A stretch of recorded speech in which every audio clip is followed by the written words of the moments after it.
Crvena Zvezda won the Adriatic League, very tie final series best of 5. They won in the last decisive game, game 5. But as I told you before the podcast, I mean, we have to address the issue.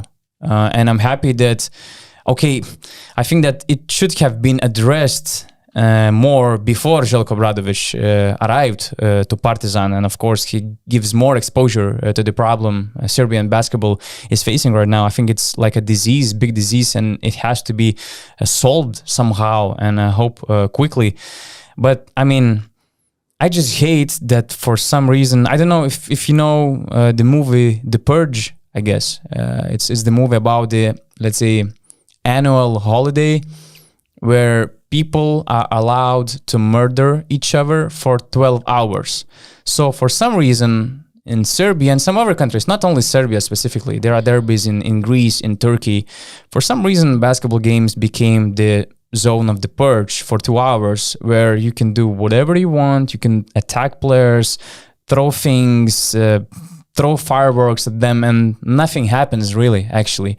They don't feel any consequences of all these actions, and these fines, these punishments, these reactions, they're just irrelevant in my eyes. So it's horrible what's happening over there.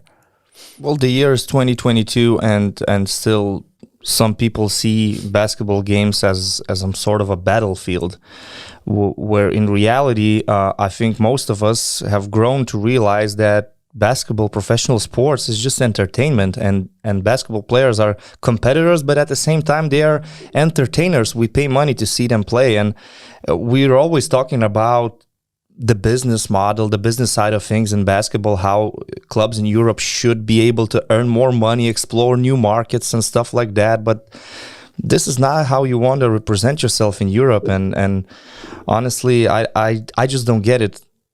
Why people behave like that, and there's passion, and then there's being an idiot.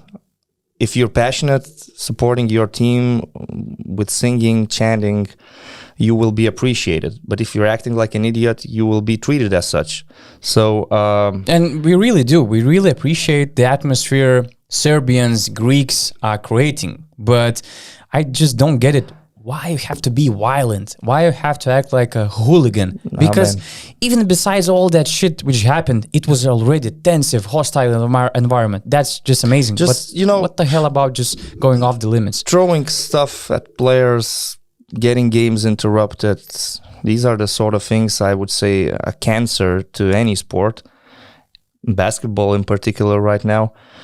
Obviously, it also happens in football in Europe, but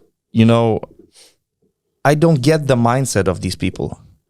Why do you approach these derbies or basketball in general as some sort of a do or die situation, battlefield, where there are enemies and we have to attack the enemies, we have to hate them? I honestly don't get how you are being driven by hate in sports. First and foremost, support your team, show love to your players, do that. Why you need to hate somebody? I don't get it, but keep your hate with yourself. That's okay. Like, but when it comes, attacking the player by throwing things, by trying to hurt somebody, that's insane.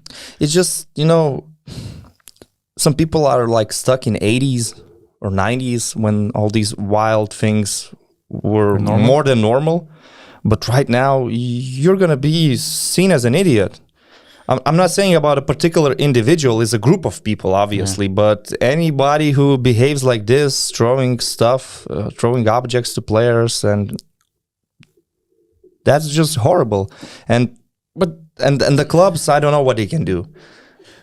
Although I think that somebody should do something about it. Okay, if you cannot change these hooligans, you have to try to do something. And I think it should start with the league itself. I just don't get it. What are the standards of ABA league executives? Because, for example, game 2, you have this glass bottle thrown at Partizan bench, and it was like centimeters away from the assistant coach of Partizan.